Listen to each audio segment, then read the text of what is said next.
It's a fucking time clock, but we're just hanging in here doing the best we can. You know what I'm saying? Dude, what is it? Why does everyone over 50 have to talk about them dying?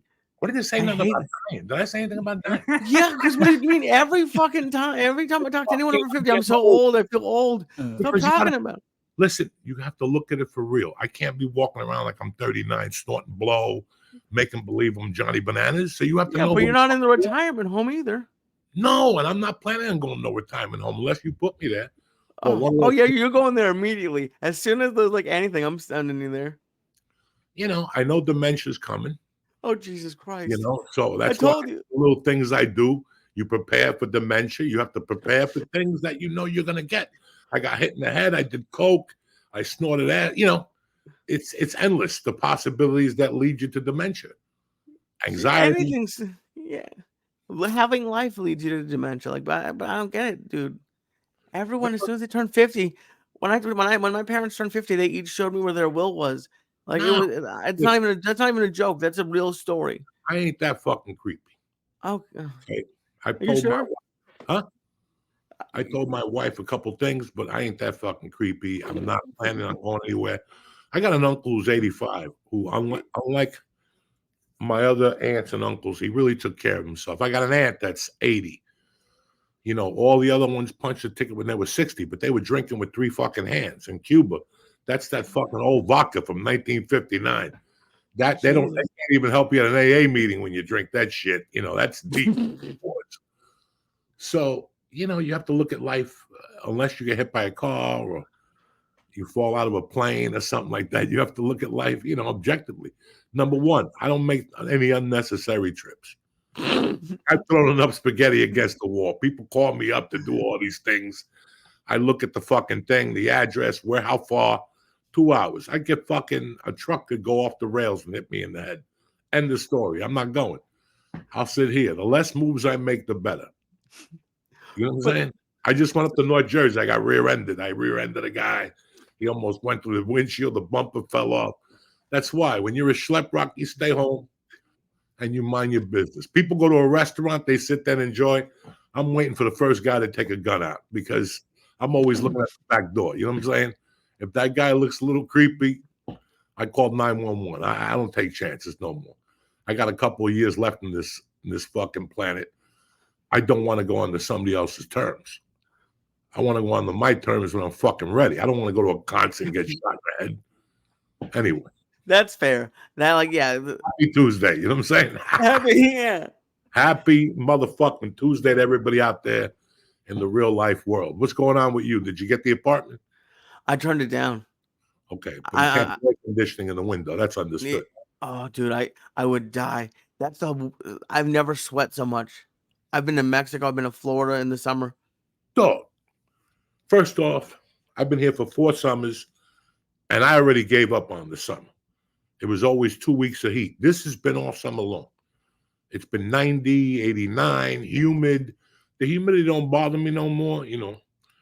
I don't need to show my balls to anybody. You know what I'm saying? When humidity only bothers you when you're looking to get a little cup of a little swinkia, maminkia. Oh yeah, but people must have to shower. Like I've showered. I showered like at least twice a day. How like you When I can't go grew up, home and when I grew up, you had to take 3 showers a day. When I was 16, because you want to impress girls, so you can't have right. no stink on you. Your hair's got to be right.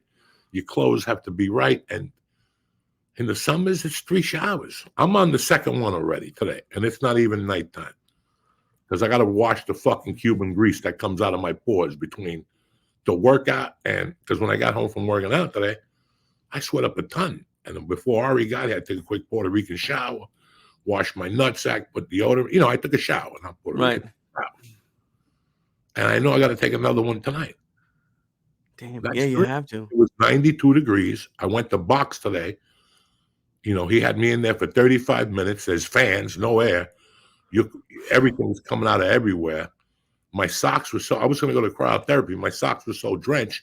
My feet were still wet. I would have had to put the cryotherapy socks on, and I would have walked out of there like fucking Johnny Boom with no fucking feet. I would have had whatever that shit is when your toes fall off. Not Oh my diabetes, god, frostbite. frostbite, because I was so hot today.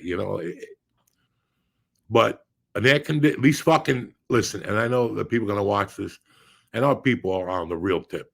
that watch this show. This ain't no fucking, people who drive Priuses aren't watching this show looking to save on mileage. So I don't even know what I was going to say to you. Oh, yeah. Air conditioners? People will go, move. Listen, everybody I talk to from LA every other day it's fucking been really hot here, Joey. But you still got those jerk-offs that go, oh, no, we live by the beach and we just have you. a little fan. And you're like, dog, I've been to your house. I couldn't even eat. I was so fucking uncomfortable. Mosquitoes would bite me. Fuck, I'm indoors here. Mosquitoes are biting me. They're biting my fucking ankles. Yeah, it's hot. You get that breeze. Yeah, whoop-de-doo. Look at the scene of the ocean. Listen, I don't give a fuck about. I'd rather be in an ice box looking at a wall with warning electronics than fucking look at an ocean and be sweating to death at this point. Oh, You know what I'm saying? Like, it's just, I go to those softball games. There's an umbrella. We sit under the umbrella. We deter the sun a little bit as much as you can, but I go out there to be in the sun. I want vitamins. Right. So it's always a catch-22. But no, it being hot and people who like let their place be hot drive me like. That's why the main reason I go to hotels, because anytime there's like a window unit, that was the worst part about getting an apartment is they would tell you like one AC window unit was good enough for the whole apartment. They said they never had any complaints. I need AC in every room in the house. Me too. I like central air. Oh, listen, man. When we lived in that broken apartment in Hollywood, yeah. First of all, let's be honest. There was no air and there was no heat in Hollywood. When they built that in the 20s or 30s, it didn't get hot in Hollywood. It was always 60. Maybe it dropped to 40. You busted out a blanket. When I moved to the Valley, the apartment had no air, and that little heater unit in the wall that had a light with the pilot light blow up every once in a while. You wake up in the morning, you had 2,000 edibles in you the night before. You don't want to light a pilot light. You're like, fuck the death in the shower like a penguin. I'm not getting on the floor and getting the thing and putting it up to 500. I can't even see 500 here. I'll blow this thing up like a fucking, So forget it. I'm not going to do that every morning. When we got into the other house, that had central air. I don't know if it had heat. That didn't have heat either. The big house. Yeah, no. Mm-mm. That's crazy. Had a heater in the bathroom. Yeah, you didn't need it there in the mornings. Freezing. But I'm not complaining. Listen, I remember one thing about my childhood. I still remember going to Cedeno's house on the 4th floor of 148th Street and opening up that thing, and I saw a kitchen, a living room, there was a couch, and all the kids were on the floor with sheets. Okay. It was one of those summers that you see Summer of Sam when it's 98 and humidity all summer. I remember those summers. And I remember walking into that thing and sitting with them and thinking to myself, how can you sleep in this? And they wouldn't sleep. There was 3 nights in the summer when I was growing up, you just didn't sleep. Even with the air conditioner, it was so fucking humid. Mm-hmm. It was just so humid that you couldn't put a sheet on you. You couldn't take one off. It got too cold. It got to the point where you even took the sheet off the bed to stay cool. Like, you're like, what the fuck am I going to do? So I'm in agreement with you. You need an air conditioner now. Yeah. No, but that was a little bit of a bummer, but it's going to be fine. There's a million apartments in New York, but I can't. A million apartments. Maybe you could call those Jews in Brooklyn. Maybe they got an underground tunnel for you. You can live I have one of those, but I want one above ground too. $100 a month, down there, a little electricity. You live like Rambo. $100 a month? Yeah, $100 a week, whatever the fuck it is. No shower. You take a shower. It's so expensive. And it's so weirdly because there was 2 cities that you could pull this off. I pulled off being in the city every fucking day, having a boxing gym to take showers. And then I just had it so I could be ready anywhere I was. If you called me at 1 o'clock and said, we want to go have cocktails, I could run to the boxing gym, make believe I'm shadow boxing, jump in the shower, and then fucking put a suit on. I always had a suit in there. Smart.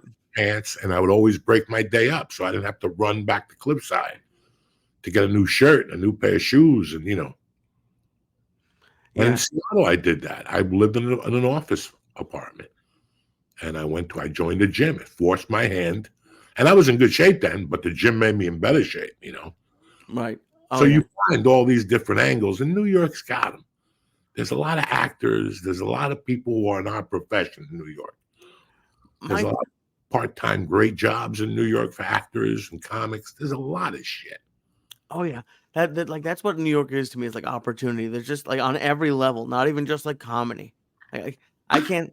It sounds corny, but like this is like I've always wanted to live in New York. Like this is like it got like emotional. Like I'm so excited, and it like for right now, for 1 year, I think I'm gonna try to live by myself, and then meet maybe a comic who I could split a place Wait, with. wait. Just move to New York. Right I away, am. I'm moving. I'm moving. right away you're thinking about, I'm going to live with a I'm roommate. thinking about the next 18 years all the time. What if you meet a nice hot black chick after 2 months you're there, and she tells you, move in with me and pick up the rent? You're going to have 2 rents, and this conversation was never covered. So why think about the future? At this time last year, you weren't even moving to New York. You were looking on getting married and fucking having a boat. And yeah, what the fuck? You're a comic. Stop making fucking plans. The only plan you make is how I'm getting on stage this week. And your plan for the every 3-month, 90-day. Everything else is background fucking music. And when you put that away, we've had this discussion. Yeah. This is the other side of your mind, the Jewish side of your mind. And it's an important weapon that you need for comedy. I don't need the other shit that goes with it. Right. Deep thought and what am I going to do? Yeah, there's nothing to do. Just fucking don't worry about it. What if you're there 3 months and you get a TV show and you have to move to fucking Oklahoma for a year? And here we are having a worthless conversation. Worthless goal, worthless everything. I talked about that in the Patreon podcast today. How it's not that I got funnier in 99. It's that I lost mental weight. Losing mental weight is very important if you're going to do anything and focus on anything. What's that? The unnecessary shit that goes into your head. Is Johnny ever going to stop drinking? His wife told me that he's bleeding. Who gives a fuck about Johnny? You know what I'm saying? At the end of the week, Johnny's at the bar drinking cocktails. He wants to die.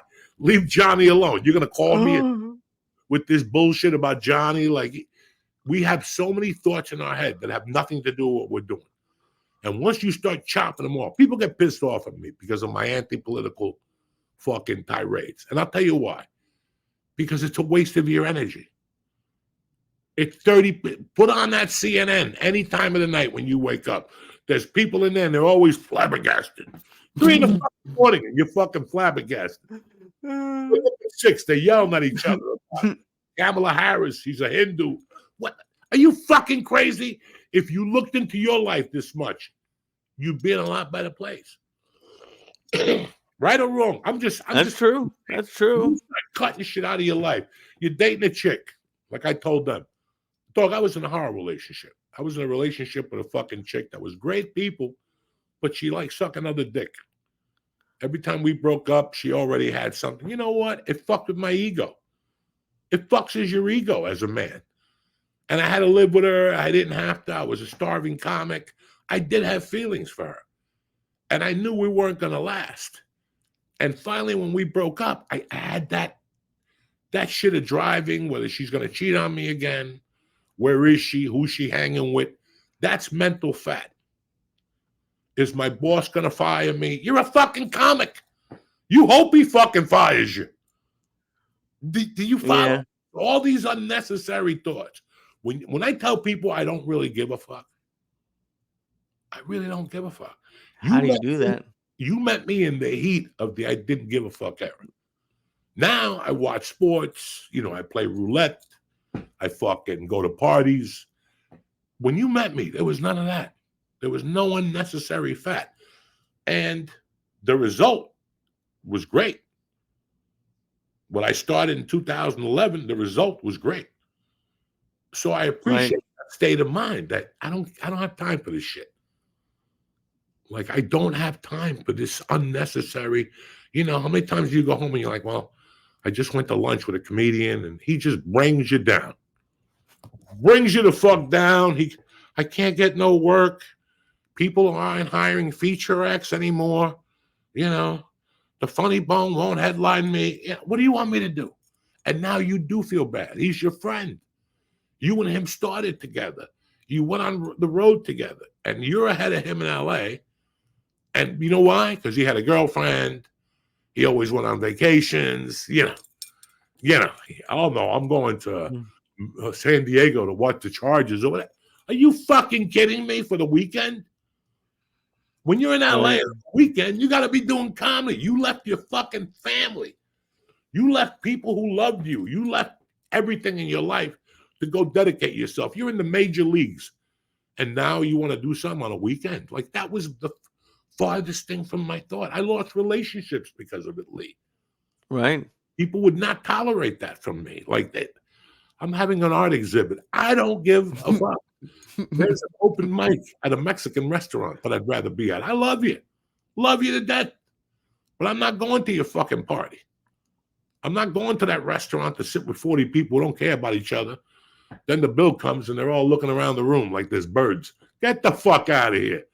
I'm not doing that. And 40 people making believe they're friends. I'm not doing that shit. I'd much rather be at an open mic working on a fucking joke that's been bombing for 2 years. Right or wrong. And once you start chopping that shit, people would come up to me. Did you see that episode of Seinfeld? No. And I don't want to see it. It's got nothing to do with me. Right. Like steaks and lobster. I'm over here in a basement fucking drinking Fat Tire and snorting coke with one nose nostril. And you know what I'm saying? Like, after a while, you got to go, what's it got to do with me? My mission is this. What were you saying, brother? I'm sorry. I thought you had something else to say. I was just gonna say, like, that's the thing I'm most excited for about New York is just I can do comedy from the minute at like 5 o'clock until 2 o'clock every night of the week. Somewhere I can do comedy. Seven nights a week. If you really want to be a comic, New York is your answer. Austin. If you really want to be a comic, Austin is your answer. If you really want to be a comic, you've got to push. You've got some acting under you. You want to go out to LA. LA is the place to be. Now, every other year, somebody else gives you a tax break and everybody gets excited. Oh my God, I'm buying a house in North Carolina. And then a year later, you're stuck with your house in North Carolina and you're fucking doing ads for fucking, the local pizza shop. You're like, well, what happened? No, the businesses in those 3 cities. Comedy mostly in Austin, but the other 2, somewhere along the line, somebody's going to tap you on the shoulder and say, have you ever been to an audition? Would you consider an audition for this? It's just there. I haven't even started thinking about that, but it's. Oh, thank God, because that'll just bury you into a different fucking orgasmic Lee Syatt hole. I can't worry about that right now. I just think about, I remember sitting in those rooms, crying, snorting coke by myself, like just writing in a notebook all the clubs I wanted to play at. I remember the mind fucks. And if I could do it all over again, I think I would have still done coke. I mean, that was part of it for me to be a fucking junkie comic. And they're going to talk about comedy. But think of all that from 92, from the minute I started comedy to 97 or 8, my life was a mess. My personal life was a complete fucking mess. But what fueled my comedy was my life. My life was not as easy as yours or another open micer. I was going through a fucking divorce. I'm thinking of killing motherfuckers. I'm on probation for kidnapping. I'm snorting coke with 3 hands. I ain't got no money. I'm out of credit cards. This was real. I was looking at a dead end. And I was like, comedy will get me out of it. I don't know how. But, here we are. It's crazy. It worked. About that, but all the mistakes I made was focusing. And listen, I didn't mind focusing on cocaine. You know what I'm saying? When I woke up in the morning, I was like, all right, where am I going to get a package tonight? But the second focus was stand-up. And it wasn't a girl. I was dating families coming to LA, and they want to go out to dinner and meet you. I don't want to meet nobody. I don't want to meet your creepy parents and sit there with them at some fucking shitty LA restaurant and talk about, we're not going anywhere. I'm not getting married. I already got a wife. Her name is comedy. Right. got that mental attitude, it's fucking scary. It scared the shit out of me because I didn't give a fuck. Like you saw bigger. What did you see happen? Like you got real better quicker. I got better quicker. I cut down. I mean, I was homeless in LA. Here I am fucking taking a shower at the Comedy Store in the morning, and I'm there that night at 12 o'clock following Paul Mooney. Wow. So all those little things, sleeping on Ralphie's couch, it's funny. One of the girls that lived in the building that took great care of me when I was coming up, when I got to LA, she was an unpaid PA on the Doug Stanhope show. Unpaid. And 2 years later, she was a producer on the show. Wow. A real producer. Big money. And she lived in the building with me, Ralphie, Gavin, a bunch of us, Jody, a bunch of us. And somewhere along the line, she got pregnant with this Cuban dude. She was a Mexican chick that could cook her ass off. She cooked for us and shit. And she had 2 kids. And then she married him and they moved up to Pasadena. I loved them both. And one day they broke up. And she just went on a fucking binge. And she's not with us anymore. But last week I got a call from her son. He's a fucking set designer. Nice. What do you mean nice? I remember when that kid was a baby. But isn't it good that he has a good job? I am fucking ecstatic about it. But that's not my point. It brought back all those memories from that building. Like, right. And watching Ralphie blow up and all that shit. But anyway, enough of this bullshit. Let's get this party started. Greetings from the podcast world. Welcome to the check-in. Today, the check-in is brought to you by Manscaped. Stop hanging on to that extra coat of fucking body hair, guys. You look like a gorilla at the beach. Let's go. Clean up things with Manscaped. They've got the ultimate summertime package to get you shaped up. You ready for this one? The Lawnmower 5.0 to shave your nutsack. The Weed Whacker to get your ears and your nose. Aftershave, ball deodorant, and a pair of comfy boxers. Everything you need to look fucking tremendissimo this summer. Listen, I went down the beach this weekend, but I didn't go on the beach. Did I still use Manscaped? Absolutely. That ball deodorant, when it gets hot, woo! It'll cool things down by 100 fucking degrees. You think the freeze pipe works? Put that ball deodorant on your nutsack. It'll be fucking ice cubes coming out of it. I love Manscaped. Give it a shot. If you're looking to level up your game, toss the crop mops into your shopping cart too. You can put those in your wallet. They're like most toilets, made specifically for your balls. You bump into a victim, there you go. You turn around, you tell her you got to pee, you wipe your nutsack, you wipe the helmet, you can throw it in the grass, it'll dispose, and sometimes some caveman will find it.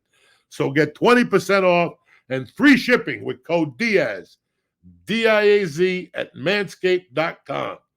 That's 20% off and free shipping at manscaped.com.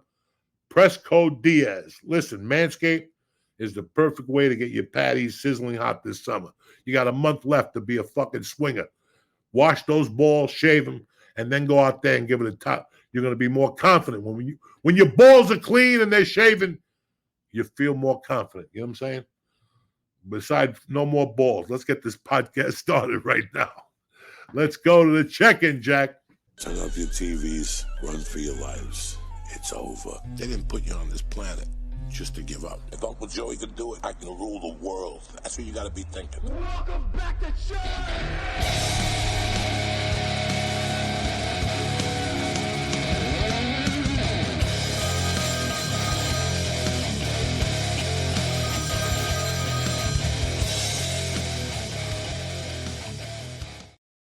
What up, Mook? Hey, buddy. It's Tuesday, the 6th of fucking August. Where does the time go? It's crazy. The year's almost over. It's home, and it's going to be quick now. Quick. That's what it feels like. That's it. It's Labor Day. They're already putting Halloween stuff out. Can you believe that? You go out to like CVS, and there's Halloween candy out already. Have you gotten any? No. Why would I get? I don't even like Halloween candy anymore. There's usually a bowl at your house. There's a what? You have a bowl for me at least. Is it just for me? No, I got a bowl up there, but we buy candy on the 25th, like every other normal motherfucker. I'm gonna sit here, me being a professional stoner, with chocolate upstairs every fucking night at 11:30. When I get that sudden urge, I'd rather go upstairs and eat an apple. I don't need dog. We got stuck with 50 fucking chocolate bars in this house. How? How Like do you get stuck with it? Florida fucking was supposed to sell them, and my wife just gave it a small 20, and we got stuck with them. I had to get rid of them after I ate the 6th fucking crisp bar. So I don't want that stuff in my house. I don't blame you. I can't have it in my house either. A lot of stuff happened this weekend. I know you were in the city. Mm-hmm. You looked for an apartment. You found one. You lost one. Like I told you, got to kiss a lot of frogs, especially but they got a lot of apartments in New York City. Oh yeah, and it's crazy what is considered an apartment, but like dude, like I did so much. I went to the Comedy Cellar, which was awesome. I saw like an 11:30 on a Tuesday show, and it was packed.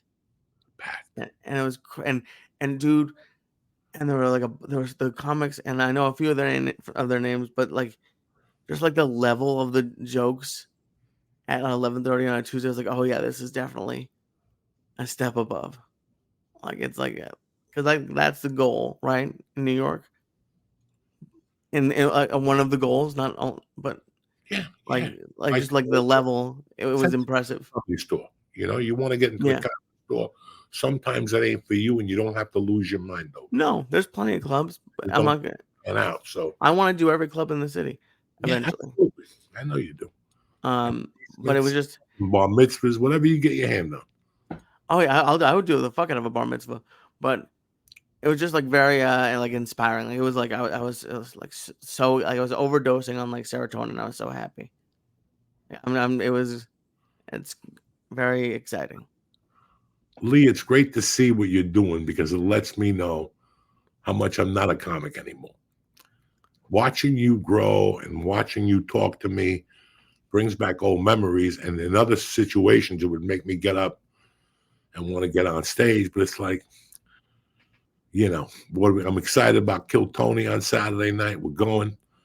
I don't know what I'm doing. He just called me up and said he's going to swing by. So I might as well go by and say hello. Hopefully you'll be in the city.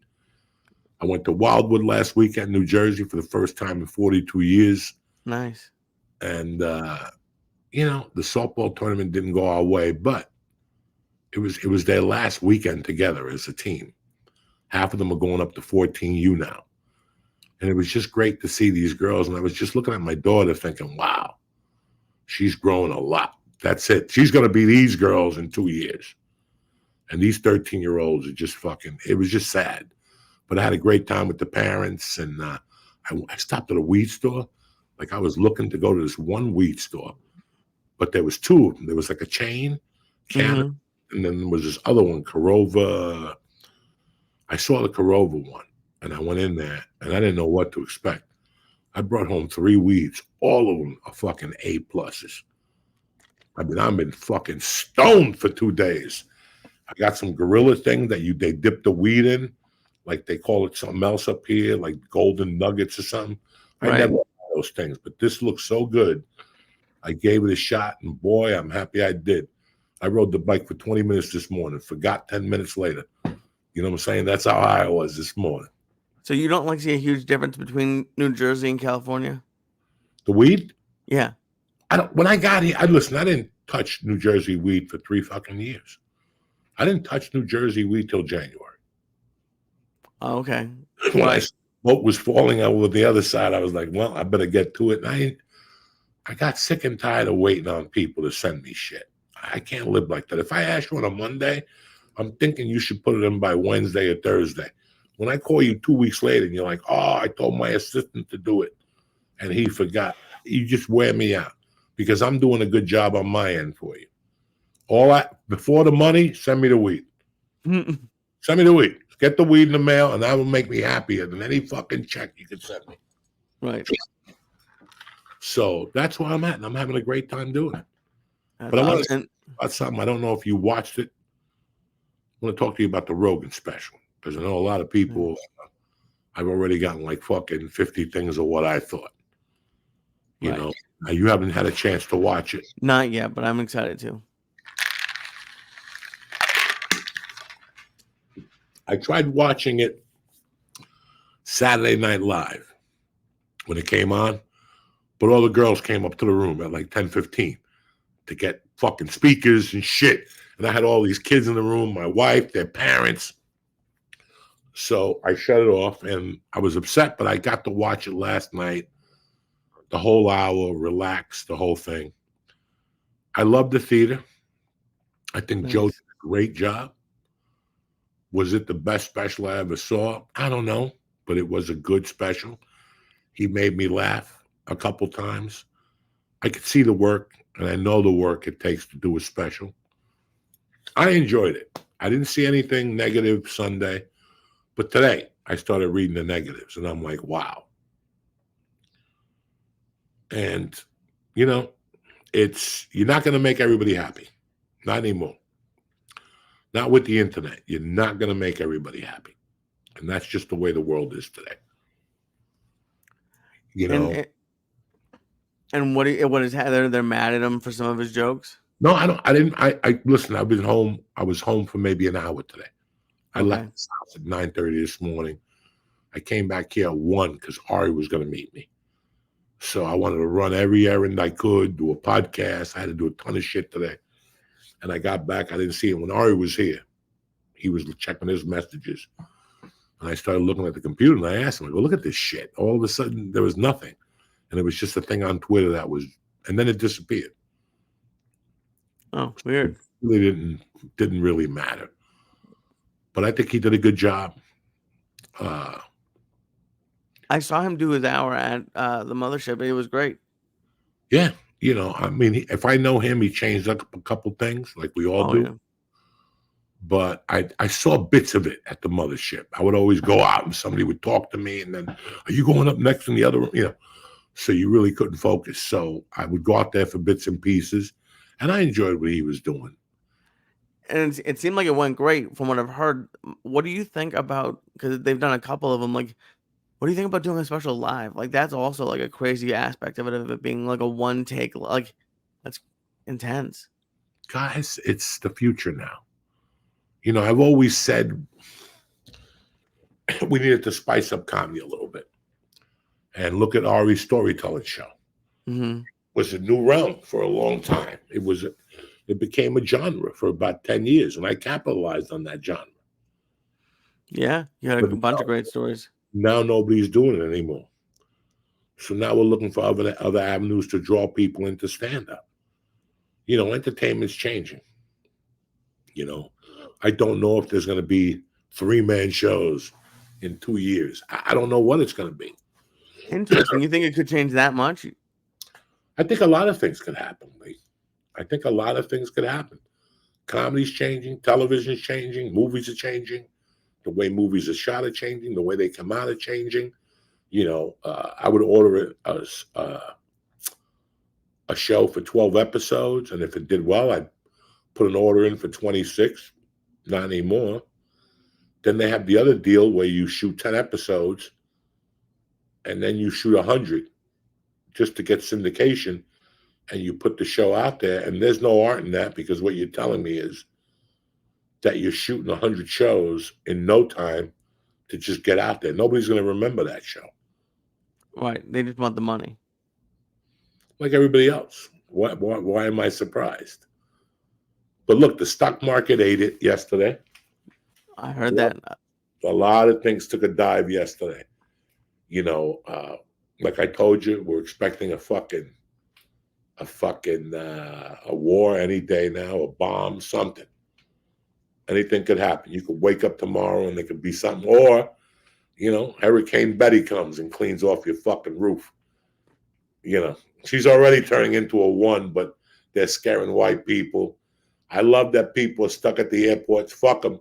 I told you not to travel in the summer. It's a fucking nightmare. Traveling in the summer you got lucky this weekend, but you also delayed for a little while. I was delayed for a little while. But Traveling, did you see there was blows anymore. They can't handle it. It's been proven ever since COVID. They've fallen apart. And every time it rains 2 inches, The whole country shuts down now. There's rain in the Midwest. They're already bailing out of Florida. People are running out of Hurricane Betty. Give me a fucking breather. You're so happy to not have to travel. That's what I thought you meant when you said earlier, like, I'm not going anywhere. I thought you meant like you don't want to get on a plane. And I you're like, don't no, I want don't. to go anywhere anymore. Like, unless I'm really in the mood and my dick gets, and I feel bad because I have a daughter and I should take it. And I am. I got to go to certain places. I'll do that in time. But right now in the summer, fuck you. This is every day I get the Newark report. 249 delays, 82 cancellations. When is it gonna be you? You know what I'm talking about? When does it happen to you? I don't want to take that chance. I don't have the effort anymore. If I booked your comedy club and if I got delayed, I'm just gonna call you now. Like, God, listen, I left my luggage here. I'm not coming. Yeah, but the plane will get in at 9. We can do 3 shows tomorrow and 1 on Sunday. Look at it's not gonna work. My balloon is deflated. Okay. All my agent will set this up for 6 months. That's it. I don't have the patience or the fortitude anymore. I'm not waiting at the fucking airport for 3 hours. I'm 61. I ain't got no time for the airport. Either we go in 10 minutes or I go home. It's this fucking easy. I ain't got it. That's so specific. I don't need this assault on my attention. I don't need this assault on my anxiety. I got the Whoop watch. It tells me when I have anxiety now, when my stress level goes up. When you tell me that plane's delayed, I just look at the Whoop watch. Heartbeat. And if it beats a certain drum, arrivederci. I don't tolerate it no more. Restaurants, I just walk away. The other day I went to CVS. I got there at 7:35. This fucking Gugoots has a mask on right away. And I know COVID's going around, but it's not enough to put a mask on. I don't think somebody's ringing my door. I'll fucking stab. I can't hear anything. No, it sounds like somebody's playing the xylophone. Oh, that's probably Jeopardy. And some jerk off is winning, like hitting that buzzer. That's what it is. Okay. Exactly what it is. Hysterical. What we're talking about here. I don't remember, to be honest. Well, we get your shit together. How many edibles you eat tonight? 1 again? Yeah, 100. No, 100. We're still on that. Oh, that's it. I can't wait for you to move to New York. The first week, I'm just giving you an intravenous of that. Oh, Jesus Christ. I had some mushrooms tonight. I had my last handful. But don't worry. The other ones are coming. These are even scarier. Why are they scary? Oh, these are called like omegas or some shit. Ugh. I don't even know. Enigma. Oof. And you're still eating them by the handful? What's that? Eating them by the handful. I got my cup measured. That's why I learned in that diabetic class. Everything like a cup of nuts. It's your little forearm there. Your little palm. It's like an ounce or 2. Yeah, but they're not usually having you measure psychedelic mushrooms. Who gives a fuck? Anybody who measures their mushrooms could suck my dick. Just eat them. You know what I'm saying? I'm not going to sit there with a scale and measure mushrooms and put honey on them. Either you're a fucking animal. It's a personal attack because that's exactly what I. We're going to sit there now and, converse over the mushrooms and weigh them. Leave me the fuck alone, all right? Stick a handful in there, a stem. Get some stems, a couple of those fucking ugly caps in there, and get back to me in the morning, all right? Oh, that seems like a lot. What a lot. You don't know nothing about a lot, cocksucker. The specials and stuff, yeah. They might go live, a lot of them. I expect Bill Burr to shoot one. It's an interesting thing. I expect Ali Wong to shoot one. Oh, wow. I expect a couple comics to give me a nice fucking live special. Me, I don't even want to. Nah, I'm okay. I'm okay. Guys, I'm okay. I know I was just wondering what your thought on the process was. Because the process is always the same. It's the same process. But usually, I mean, if you were going to shoot a special, how many shows would you tape? 4 or 2? Yeah, 2, 4. And But you got to take 2 of them just to have them in the can, and then do the live one. right. So you're going to shoot 2 in front of an audience, or 1 to get 1 in the can.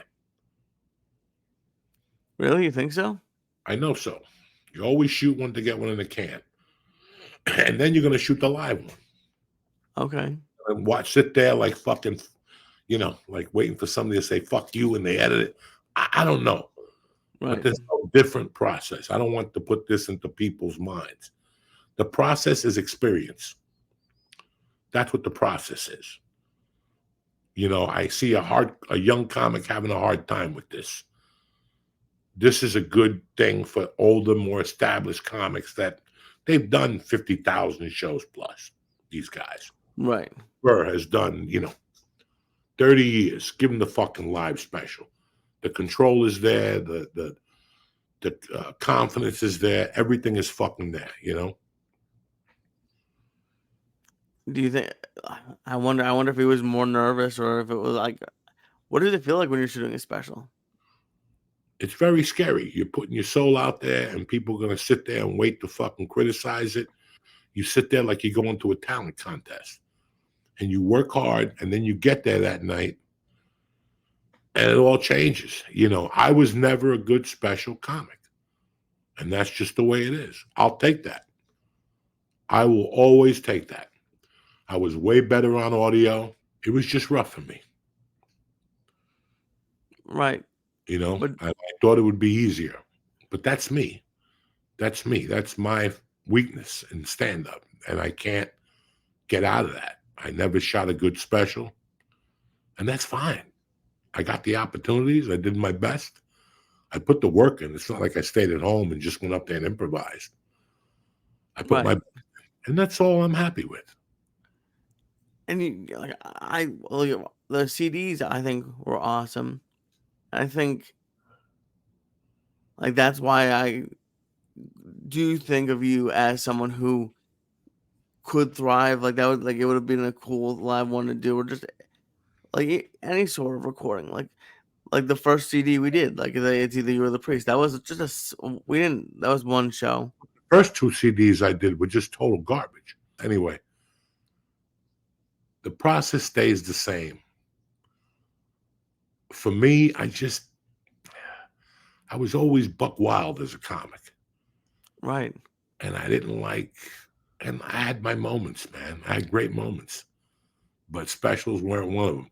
I did very well on the Ari things. Those are very well. And I'm very proud of that work. I could show that to anybody and go, run with that, motherfucker. Yeah. Is it different than stand-up, or why do you think? I don't know. It was 15 minutes. I knew the stories close to my heart. It was a storytelling show. They expect to hear a story and how it affected you. So it just worked for me. And when I'm telling the story and I know the end, I could improvise more and I could fuck around with the material more because I know it. I'm not going to forget my place. And when I'm going into it, I'm still going to fuck them up. Right. So you have the storytelling, and then the comedy is going to. And then the comedy will come from the real story, the storytelling. Right. So it's very interesting. I think it's a fantastic process. I think that I wish if I would have had more guidance as a manager early on, I would have been better at shooting specials. But I'm not talking about a salesman manager.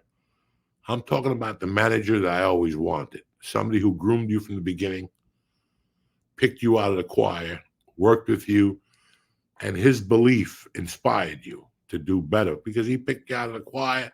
He got you a little dough, and now he's giving you some direction. You're not going to agree with all of it. We never are. But after a while, you start seeing that the guy knows what he's doing, and once you give your heart to him, it's over what he's going to do with you. Those guys don't exist anymore because there's no money in that. There's no money. It's nourishment no more. It's let me see what I can do with you.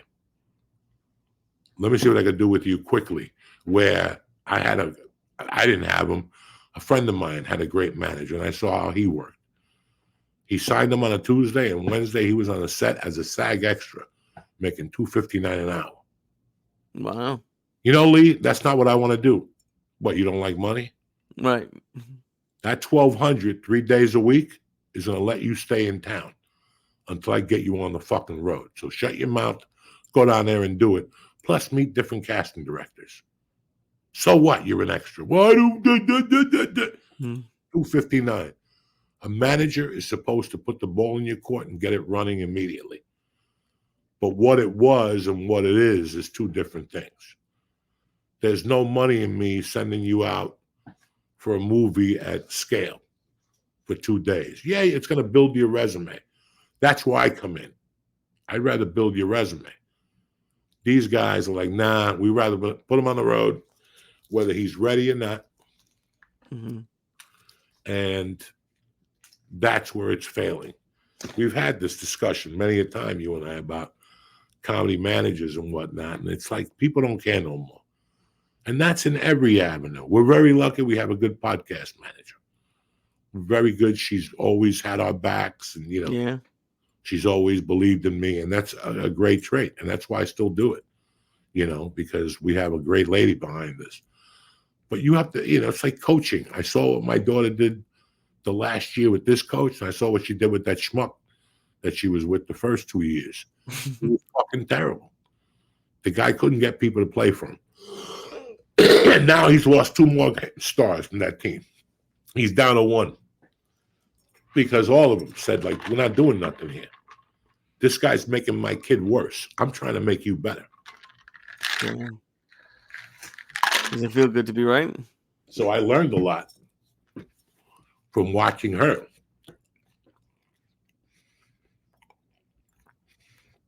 Everybody, nobody wants to take their time anymore with things. Because of our society, we're all in a rush. And then when we fall on our faces, we wonder why. We wonder why. What the fuck was the rush?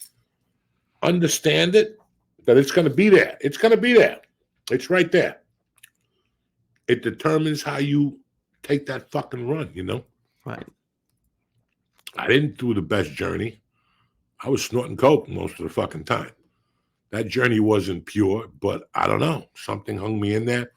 Knowing that Mitzi Shaw was watching me made me better. There was just a lot of different variables.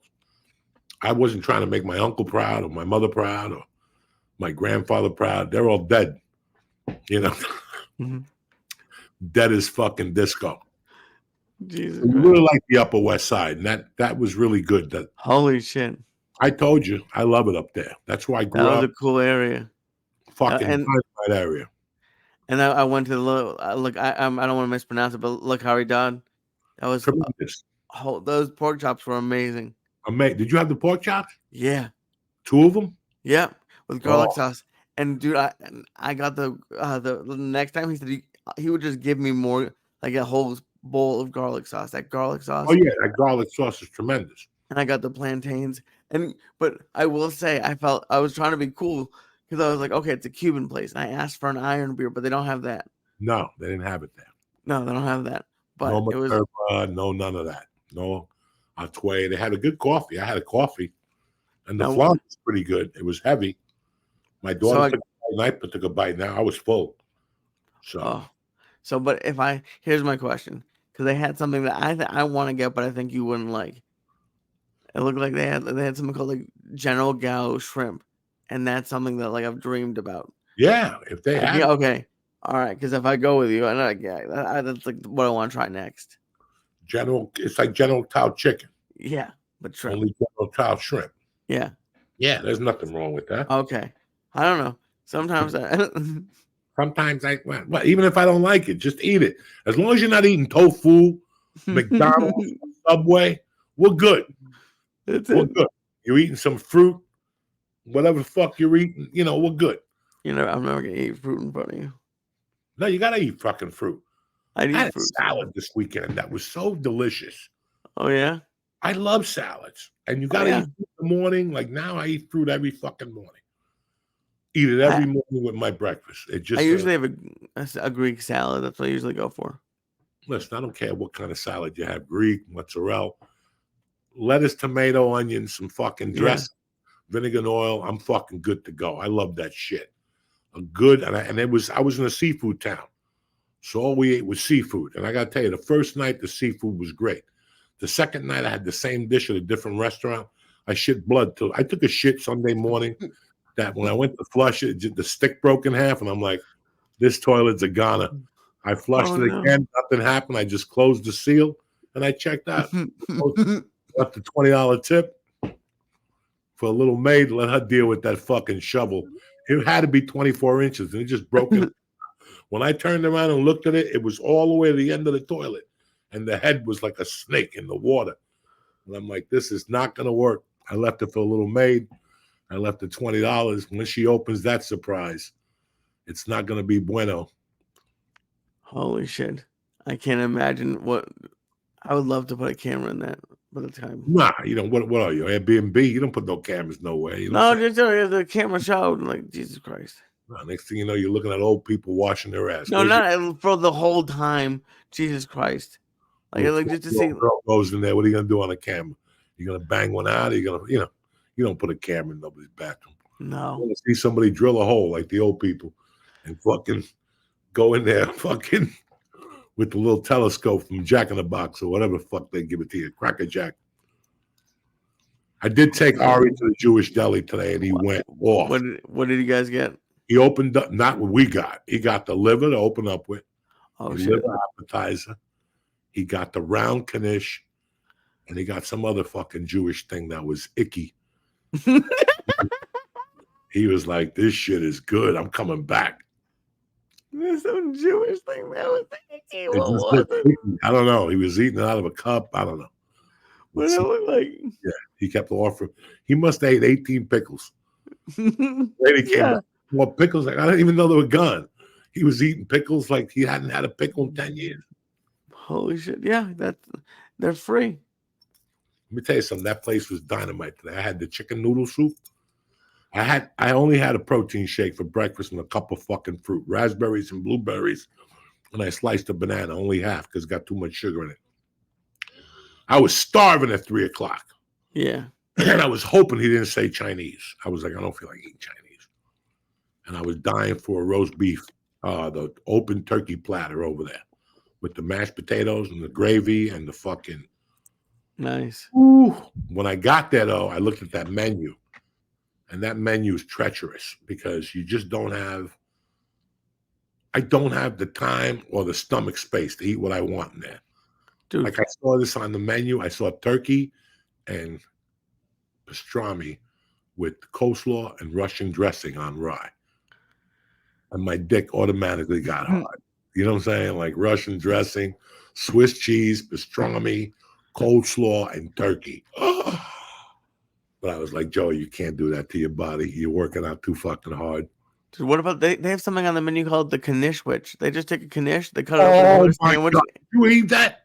I haven't yet. I want to. Ari was almost going to get that today. That's crazy. Cut a knish in half, and they put what in there? Corned beef or pastrami, right? I think they'll probably put whatever they want, but yeah. That's a fucking heart attack. But you always get the Doc Brown diet soda.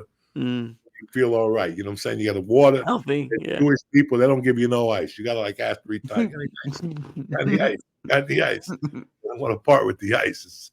It's like a diamond in Africa. You know what I'm saying?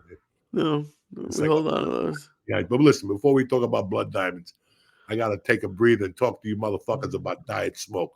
I'll be right back. Hey, I want to talk to you about diet smoke. If you're looking for the best little gummies around, Diet Smoke is your one-stop shop. They've sold over 10 million of them across the U.S. and have strength ranging from 10 milligrams to 150 milligrams, so you could totally customize your experience when you go deep, whether you want something to help you relax or to boost you to keep you going or something in between. Diet Smoke has you covered. Me, my favorite gummies, the 420 special they have, it's got like hemp, THC, and it'll put you on a different planet. You'll sleep a lot better. They even have Somalians on call 24/7 so you can get advice on what to try. As a special offer for my listeners, you get 20% off your order, plus a free gift when you visit dietsmoke.com, pressing code Joey at checkout. Experience better sleep, relaxation, and perfectly balanced product with great customer service at every step. That's what I believe in. Remember, that's dietsmoke.com. Promo code Joey for 20% off your entire order plus a free gift. This is where you call where you have a grandmother, a mother, a grandpa who can't sleep. Diet Smoke is for you. All right? Remember, that's dietsmoke.com, promo code Joey to get 20% off your entire order plus a free gift. And now, without further ado, back to the check-in. All right, we're back, bitches. Lee eating 50 milligrams I again. did not eat 50 milligrams. Shape them. I had these leftover. I found some edibles. Like those jelly ones when they're just hard, like they haven't had air in like a year. No, I eat my edibles. What are you talking about? I found two of them, two of them fell out of a bag, and they were under something. I remember these edibles being strong like a year ago. I inhaled those two motherfuckers, and I ate the last batch of mushrooms. And there's dust in there, and I'm saving that for you so we can smoke that. Oh, thank God. Thank you so much. Before Kill Tony, we'll smoke some mushroom dust. No one's smoking mushroom dust. Oh my God. Oh yeah, you're not even gonna know it. I'm gonna put it in the bong with the weed already. You just told me. I'm not gonna. Trust me, you know that. No, but mushroom dust. What? We'll get a car to drive us into the city. We'll get one of my friends to drive us with a warrant. Well, those are two different things. A car and your friend.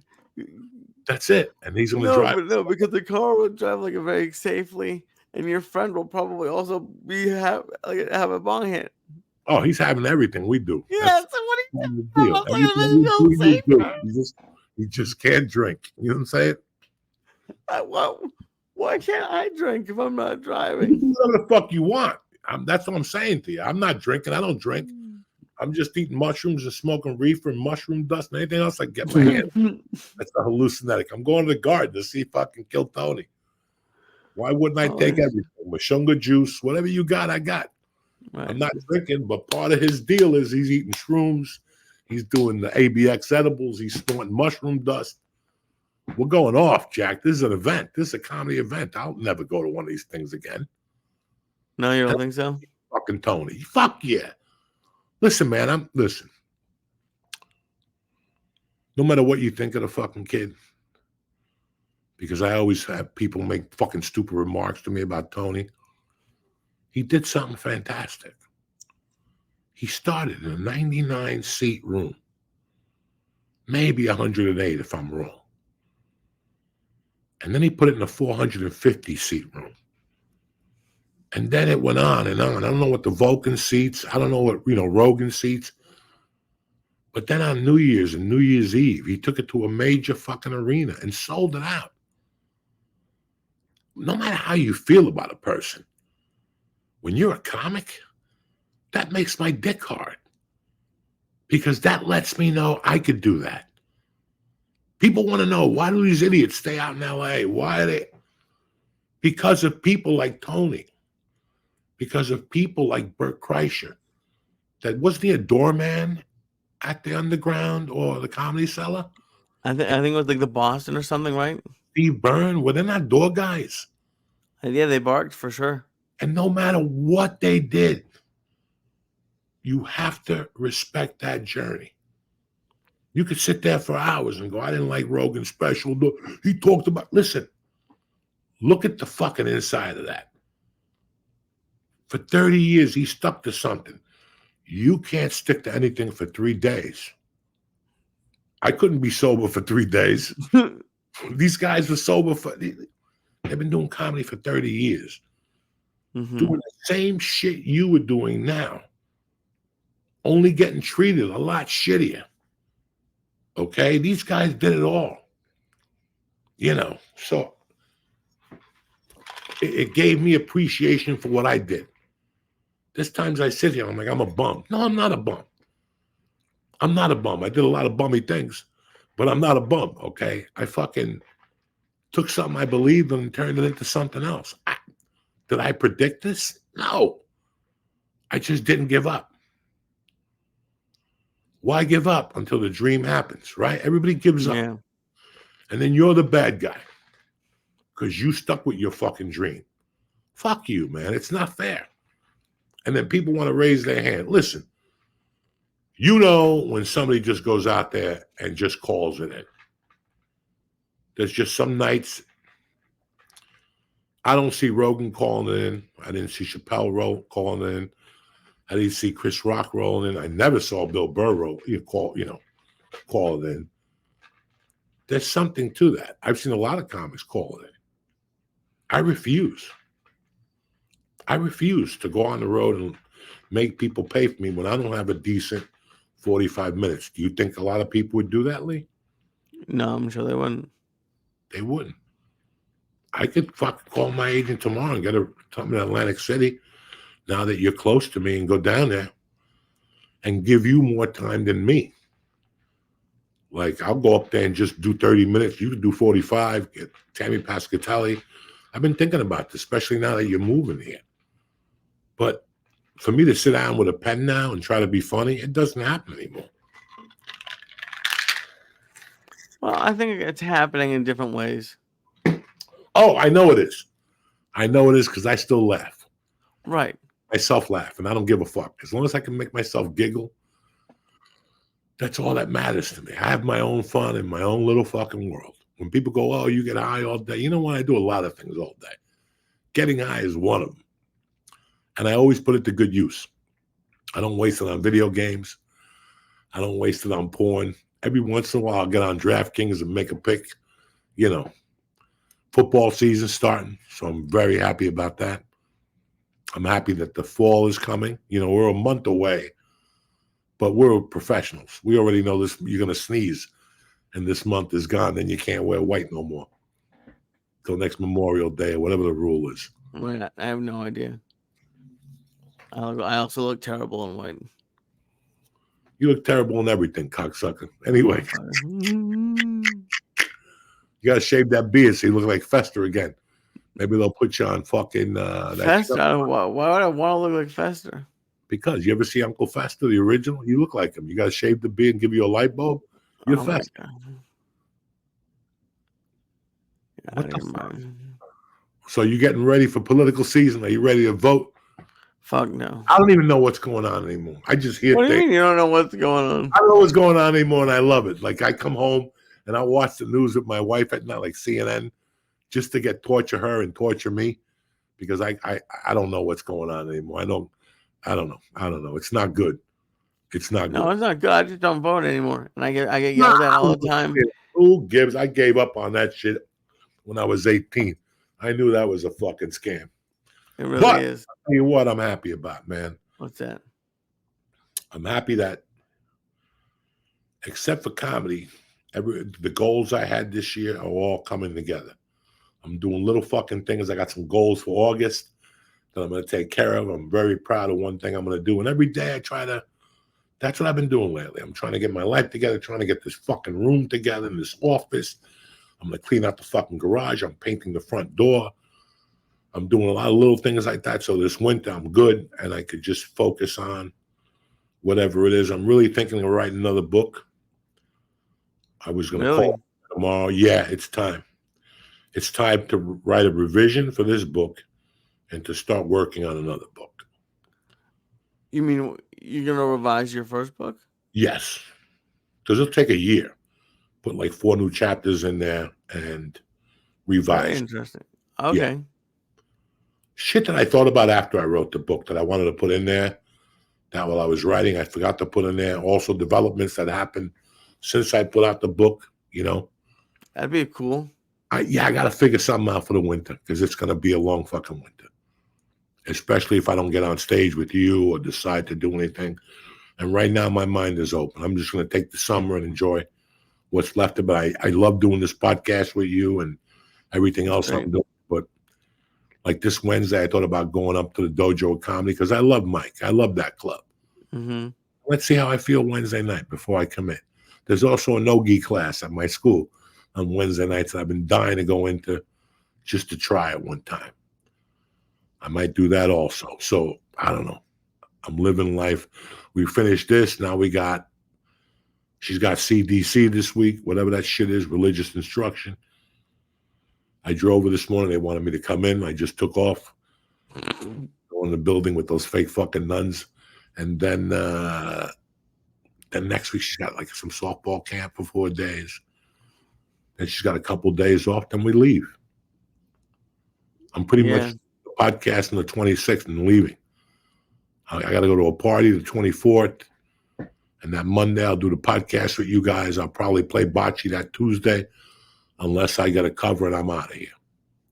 Going to go see my brother for a few days and end the summer correctly. I'm an old fucking man. I don't belong out there no more, telling stupid jokes. My mind don't even think that no more. Like I told you about the writing. But I enjoy writing for you. Like whenever I get a great joke, I always hand it to you. We laughed our asses off last week at my buddy's joke about the girl. We can't even say this joke. It's so fucking horrible, but we were both dying. And that's good enough for me. Right. It's not the size of the audience. You know, I sat there openly and watched Joe's special, and there wasn't one time where I would have said this. There was a couple things I wouldn't have said, but everything else was great. Everything else was, and it was great to see him up there. Again, it's great to see one of your friends doing something like that, because that lets you know that could be you if you really wanted it. Right. That's why when comics hate on other comics, you're just slowing your progress. You're just slowing your progress. That's another waste of energy. That was something I went through for 6 months. Why does he get a deal and I don't? Why does CAA sign him and I don't? I'm fun. That guy can't even walk into the store. Doesn't matter. It's a business. Just know to cover all the spaces when you go there so you don't get bitter about this shit. Nothing to be bitter about. You know, I have nothing. When I started comedy, I met so many fucking guys that I was like, I never want to get to that age and do comedy. 50 and above. You get in the room with them at the end of the night and it's a horror show in a condo in some D room. And the blame is also always on the faggotry. You got to be gay to live in LA. You got to do this. You got to do that. You got to kiss ass. No, you got to be funny. And you got to be, just by looking at you, I could tell you're a fucking bum. You know, and you see this in people. I never wanted to be bitter at this age about comedy at all. Like to sit there and go, oh, this guy really sucked. That's not my game. That's not my game. I'm out of it. I just want to fucking see other people do great now. Like yourself and Eric Rocha. And I'll tell you who else is picking the momentum. D'Agostino. You three guys are fucking like keeping me alive just by watching you guys. D'Agostino isn't on the computer. He does his podcast. He just put out some dates. He's going to be in Boston, October. I think he always calls you, you know. Yeah, we talk. He just put out a special. Too bad you won't be there. What's that? He just put out a special. He put out a special. These guys, all you guys are doing great. And I'm happy for you. Not one time if I sat here and said, what's this guy doing? You know, you and I have conversations about people who, you know. But again, that's what keeps comics in the game. When you cheer for the comics you did that open mic with. That same time. Yeah. I still remember driving to gigs with this guy that was so nice to me. And he had a 3-cylinder Justy. That's way before your time. That was like 92, 93. It was a 3-cylinder Subaru. Okay. That people bought to save mileage, you know. Every time I got in that tin can, I thought I was going to die. And I did. I died on stage. He would always bring me to do guest sets. And then I started getting funny with him. And we both were like 20-minute fucking comics. And then I left Denver. I never talked to him again. And 6 years later, he's running a club in New Mexico. And I'm in El Paso. And I call him up and I go, bro, what's up? And he's like, Joey, how are you? Oh, my God, where are you? I go, in El Paso, featuring. He goes, you're right down the corner. I go, bro, give me a feature week. He goes, send me a tape. I did fucking, how many open mics did I do with you? How many fucking gigs did I do with you? And you want a fucking tape? And he was just, And then over the years, I would send messages. I didn't want to work there. It was a shit club. But I would send messages after the longest yard. Like, I want to come down there and work and for free. He wasn't having it. He just did not like it. And It's fucked up. listen, that's the way it is. But he ended up he's selling cars now or some shit. So the least you have on your mind on the way up, the better. All I thought about was today and tomorrow when I did comedy. And whenever somebody called me with a gig, hey, what are you doing August 14th? Yeah, I'll do it. But everything else, I don't know. Because in the back of my mind, Seinfeld could call me tomorrow and take me on the road for a year. Why am I talking to you? Right. As a comic, you could go into the New York Comedy Club, leave there, and the next day, the New York Comedy Club like, listen, who's your manager? We need to talk to you. Okay, what's up? Fucking Seinfeld saw you last night. He wants to take you on a world tour. And you're like, but I'm supposed to be in Poughkeepsie next weekend. And you're like, no, it's call Poughkeepsie. Tell him you're going out with Seinfeld. You know, all these things are what you should be thinking about, which are never going to happen. But they will. Never going to happen. But they will. And this is your future, Lee. So like I told you a couple of weeks ago, I'm just your comedy manager now. I'm not taking no other clients. I'm going to teach you the old school way. And you have your own manager who does great things by you. But I'm your third fucking wheel. I appreciate everything, dude. $1 million, then you give me 5 points. 5, not even 10. And at that time, you're not even going to give me 5. You're going to go, you deserve 15. Because you're going to see the differences. People don't. Okay. I don't want to bother you with every decision, but no. I mean, listen, when you call, sometimes I answer, sometimes I call you back in 10 minutes. Yeah. You know me, dog. If I answer, I answer. But yeah, I'm loving what you're doing. I'm very proud of you. Thank you, buddy. Guy on Patreon asked me if you want an apartment in Newark. He's got some nice apartments. A 2-bedroom, I think, for $2,600, or a 1-bedroom for $2,600, which is absurd. But those are the prices in New Jersey. Yeah, it's the same price in New York. If you want to live in Red Bank, it's $2,700. But you spend. I'm just trying to get rid of my car. What are you gonna do? I'm trying to give it back to the dealership. Love to see. I leased the car. For how long? I have like another 2.5 years. Oh no, you're in no danger.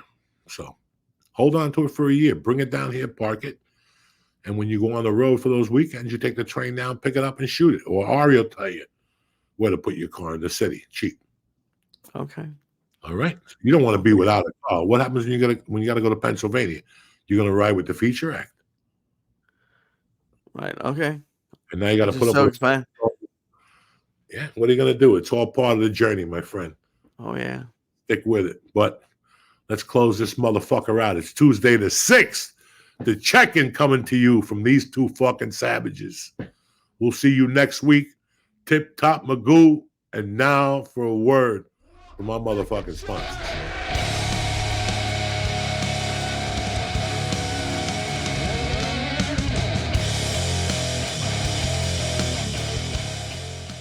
Manscaped. Stop hanging on to that extra coat of fucking body hair, guys. You look like a gorilla at the beach. Let's go. Clean up things with Manscaped.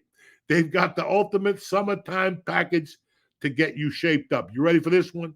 The Lawnmower 5.0 to shave your nutsack. The Weed Whacker to get your ears and your nose. Aftershave, ball deodorant, and a pair of comfy boxers. Everything you need to look fucking tremendissimo this summer. Listen, I went down the beach this weekend, but I didn't go on the beach. Did I still use Manscaped? Absolutely. That ball deodorant, when it gets hot, woo! It'll cool things down by 100 fucking degrees. You think the freeze pipe works? Put that ball deodorant on your nutsack. It'll be fucking ice cubes coming out of it. I love Manscaped. Give it a shot. If you're looking to level up your game, toss the crop mops into your shopping cart too. You can put those in your wallet. They're like most towelettes, made specifically for your balls. You bump into a victim, there you go. You turn around, you tell her you got to pee, you wipe your nutsack, You wipe the helmet. You can throw it in the grass. It'll dispose. And sometimes some caveman will find it. So get 20% off and free shipping with code Diaz, D-I-A-Z, at manscaped.com. That's 20% off and free shipping at manscaped.com. Press code Diaz. Listen, Manscaped is the perfect way to get your patties sizzling hot this summer. You got a month left to be a fucking swinger. Wash those balls, shave them, and then go out there and give it a top. You're going to be more confident. When your balls are clean and they're shaven, you feel more confident. You know what I'm saying?